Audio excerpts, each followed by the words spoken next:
My name is Asante, and welcome to or back to my channel. So we're jumping straight into it.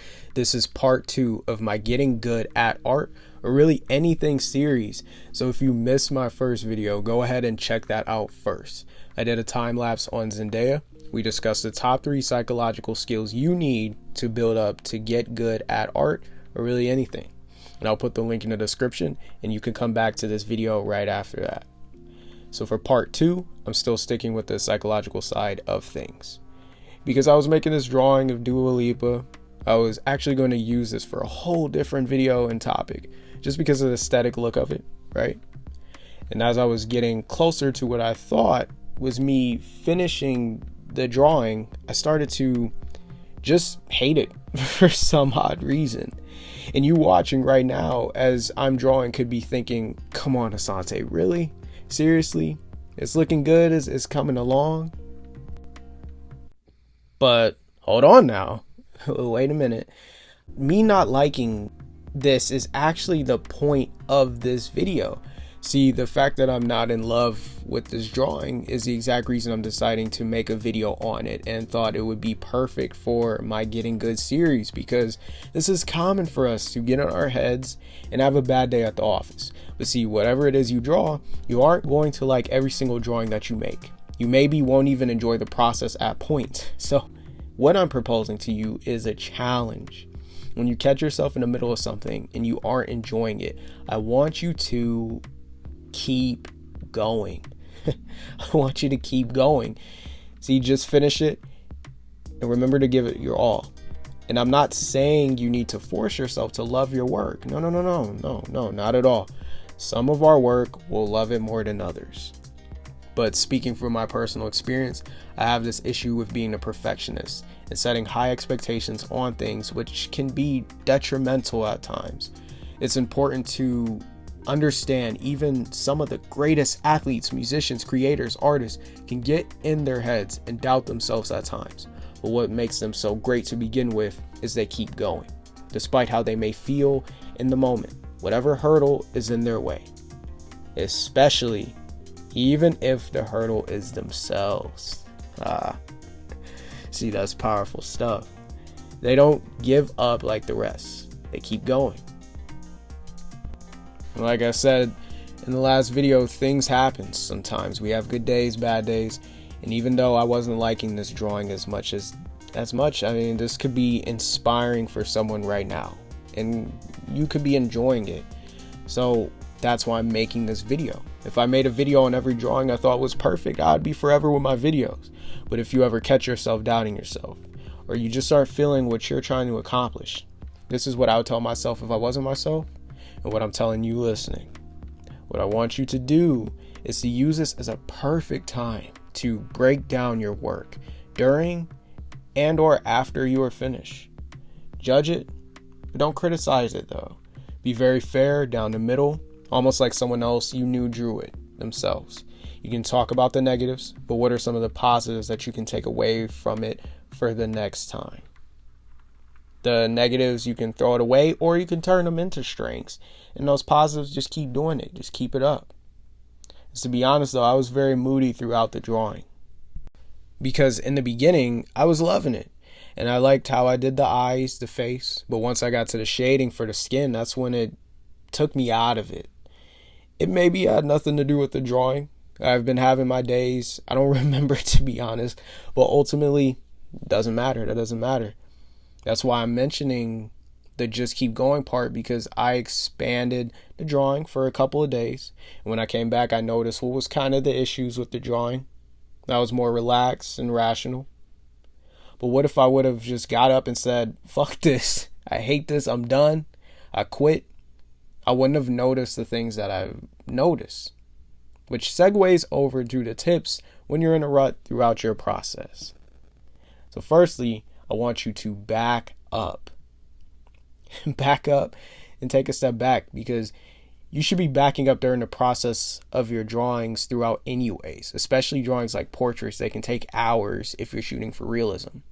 If you're staring at the paper the whole time, your back's all hunched over in the chair, eventually you're going to start to make up things that's wrong with it in your head. I'm talking to my perfectionists out there listening. So try standing up and drawing. Tilt your head maybe a little bit.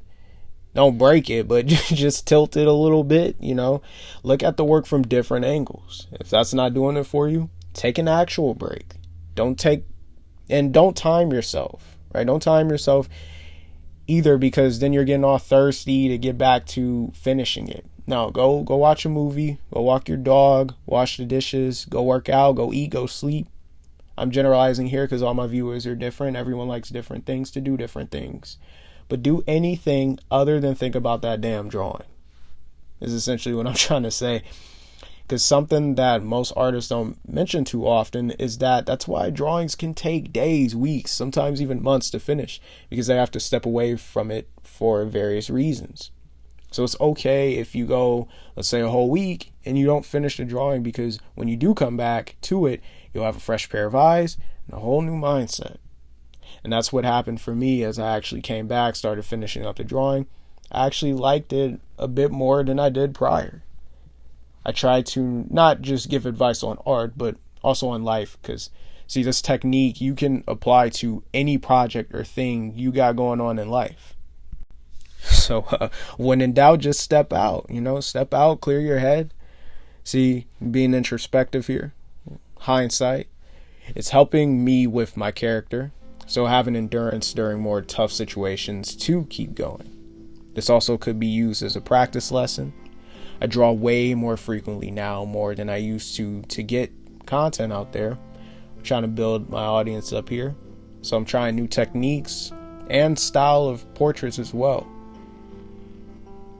Could say it's good. I turned this into a video instead of having to waste it, pouring my heart and soul, time and resources into a drawing just to give up. It would have just been this unfinished piece in a sketchbook, a story untold. Now it'd be a shame. But you see how I'm trying to find the light in the dark. That's a powerful skill, a quality to build up.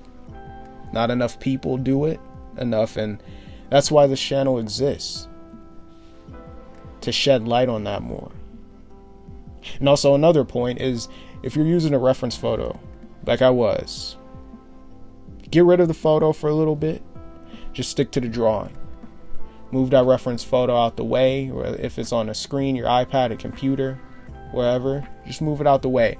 You just want the drawing itself front and center in your face, because then you're going to look at it a little bit more differently. Like how I mentioned earlier, I've set high expectations on myself. I want the image, my drawing, to look exactly like the reference. So if I were to take the reference, like literally pull it from the screen and just slap it, throw it right on my paper, right? That's what I want it to look like. But first off, wait a minute. I'm using toned paper, right? And then my image is black and white. Originally the image did have some color, but I warped it, I changed it, I edited it a little bit. So I'm still getting used to drawing on toned paper. So you'll probably even see my process a little bit. I was trying to use white charcoal throughout the hair and the face, just starting to create this weird look with the portrait because I'm so used to white paper. I'm sitting here looking at the reference image, I'm looking at my paper, you want it to be black and white. It's not, it's just like weird. It's just like messing with my mind, right? It's weird. But yeah, and then second off, I'm not a hyper-realistic artist. Not knocking hyper-realism. It's amazing. Those artists are inspirational. But I know myself too well. So I would compare it to the reference way more and would want everything to be perfect. The more perfect I try to make it, it makes me enjoy the drawing experience less. And that's not what we want. So, like, I got a lot of patience, don't get me wrong. That's how you create portraits, is you need patience. But with hyperrealism, it takes so long. I mean, like, really long to complete, as you're trying to get everything. You're trying to get blemishes, scars, scratches. You're trying to get the little hairs, the baby hairs, and the things like that, the threading in the clothing. And it just never will be 100% spot on. It will never be completely perfect. But and there's gonna be something just a little bit off. But that's a good thing, because that makes my art unique. That makes our art unique. It's its own style. And that's what you want. You want your own style. If I wanted the exact image, I would just have the photo.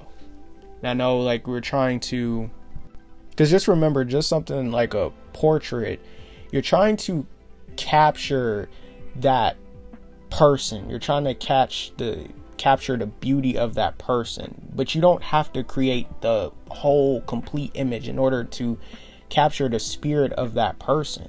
You just want to capture the characteristics of that person. So like the certain facial structures, maybe if they got huge eyebrows or big ears, or everyone's face structure is different, everyone's hair is different. So you're trying to capture the spirit of that person, but you don't have to make the image look exactly like the reference photo, because it can drive some of us nuts, right? So, but if you are a hyper realism artist, disregard this tip. Don't at me, right? Because yeah, it's very inspirational and we like it. For me, my goal is to make sure that the eyes aren't lopsided or anything. Everything is symmetrical. And when you look at my drawings, you know exactly who it is. I mean, unless you don't know the person. But if you know the person, you know exactly who that is with no question. And if you know who that is, I'm satisfied. Right? Then I'm fine. And just some quick side notes. I think tone paper blends really good. It's very smooth. I've only done a few drawings on it so far, but I'm actually loving the process. I use my small blending stubs for small details and a paper napkin wrapped around my finger for the skin, because we were trying to cover the larger surfaces. So I'm like pressing a little bit more harder. The more harder you press, the more smooth that skin is going to look, almost like in real life. So that's why I say to step away, because when your face is like 10 inches away from the paper, it'll look all rough. But when you like step back from it, you walk away, maybe walk out the room, and then you kind of like peek back in, you'll see like the smoothness of the skin. That's what I'm looking for when I create my drawings. Then the hair, I just use my actual finger. When I use my charcoal, I try to, especially if it's really dark hair, I try to press as much as I can to make it as black as possible. So then when I use my finger and I'm going over it, it's a very light, delicate touch. I'm not pressing very hard and trying to blend it in. That's not even necessary. All I gotta do is just press really light, because there's so much charcoal on it. So you can use it to start manipulating it. And then that's when I can go in with my eraser and start creating the light that's shining onto the hair, right? Or you can use charcoal as well, but because we're using tone paper here, that's not really necessary. And I started to notice that as I was doing it.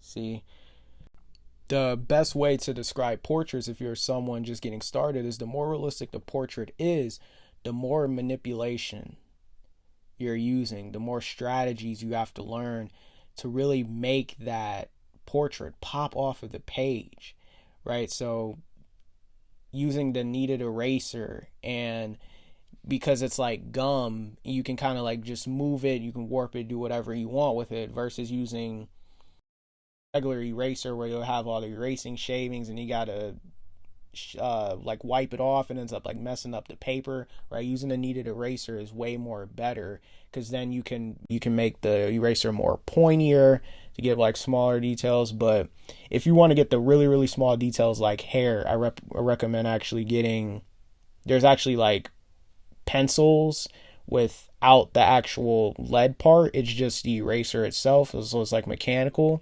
So I got like a couple of those.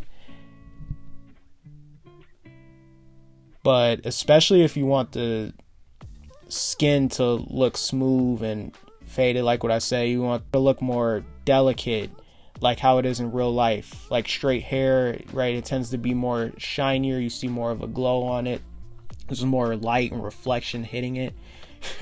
I'm actually stop here before I go off on a tangent, so we're gonna save some of the points for future videos. But the next couple of videos, I'm going to answer some viewers' questions more directly, and I'll actually show in real time what I'm actually talking about.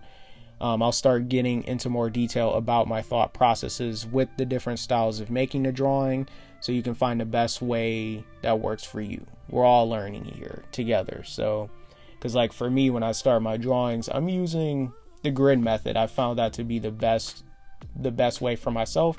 But there's also, if you do want to learn the anatomy, and I know some people, because they're drawing a portrait, they'll start with circles, and you know, or some people just create like this big blob mess, and then right with the pencil, and then they'll start to create and form the face out of it. There's so many different ways to do it. So yeah, we'll go over that.